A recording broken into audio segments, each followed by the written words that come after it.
आजकल क्या कारण है कि यंग महिलाओं में कैंसर्स हो रहे हैं? Hello everyone, I am doctor Kanika Batra Modi. मैं एक गायनी ऑन्को सर्जन हूँ मैक्स हॉस्पिटल साकेत में।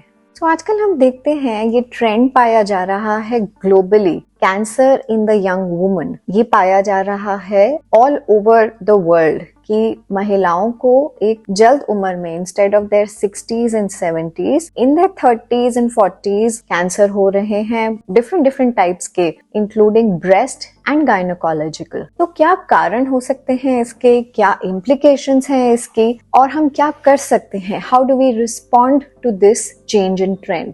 इसके बारे में हम आज बात करेंगे। So the reasons why gynaecological और ब्रेस्ट मैलिग्नेंसीज पाई जा रही हैं महिलाओं के अंदर at an early age has been because of change in lifestyle and metabolic disorders. So eating more processed food, bahar ka khana, processed and packaged food with less fiber can lead to obesity, which leads to insulin resistance, which leads to a lot of hormonal changes in a woman, जैसे कि जल्दी period start हो जाना, and because of delayed childbirths and no childbirths, because of obesity that has been there, it leads to a chronic inflammatory state in the body, जो कि एक milieu पाया गया है जिसके अंदर की काफी टाइप के कैंसर्स हो सकते हैं। Then second reason could be environmental and exposure changes. हमारे आसपास का जो एनवायरमेंट है वो भी काफी बदल रहा है, और पोल्यूटेंट्स, इंसेक्टिसाइड्स, पेस्टिसाइड्स, ये सब भी कंट्रीब्यूट करते हैं for different type of cancers. Then the next reason जिसकी वजह से महिलाओं के अंदर कैंसर ज्यादा हो रहे हैं is because of reproductive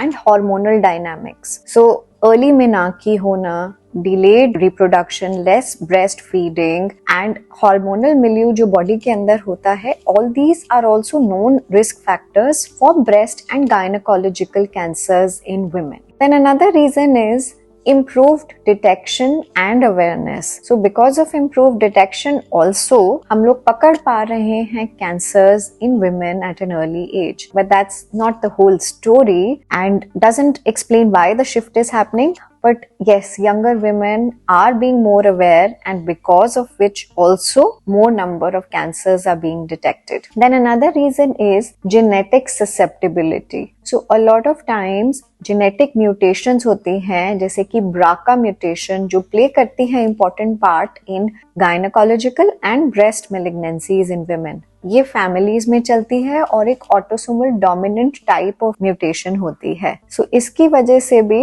environment and lifestyle changes जो होते हैं उसके बियॉन्ड जेनेटिक्स होते हैं, जिसकी वजह से जल्दी कैंसर हो जाता है महिलाओं के अंदर। So well, this is not the end of it, and having a cancer at an early age in your 30s or 40s is not a failure in life. It is just a signal by your body that there is something wrong, and don't ignore any of the symptoms, जैसे कि breast में lump होना, पेट में lump होना, abnormal bleeding होना, bloating होना, weight loss होना, abnormal periods होना। किसी भी चीज को ऐसे ignore मत करिए thinking that you are young और कुछ नहीं हो सकता है। It's important to be aware of these things कि ये जल्दी उम्र में भी हो सकती है, और काफी चीजों का काफी हद तक अच्छा इलाज आ गया है। अपनी स्क्रीनिंग टेस्ट कराते रहिए। If you fall into the higher risk category, mammograms and MRIs of the breast, या फिर ओवेरियन कैंसर के लिए ट्रांसवजाइनल अल्ट्रासाउंड, CA-125 टेस्ट, और pap smear for cervical cancer, जो कि हर औरत को वैसे ही कराना चाहिए along with HPV DNA testing. तो ये सारी चीजों पे इंटैक्ट रहिए, अपना होमवर्क करिए। अगर आपकी फैमिली में कैंसर्स की हिस्ट्री है, please go and meet a genetic counsellor, get a family tree drawn and take appropriate steps, and don't think just because you are young cancer नहीं हो सकता है। It's important to get yourself tested. So be safe, stay safe. Thank you so much.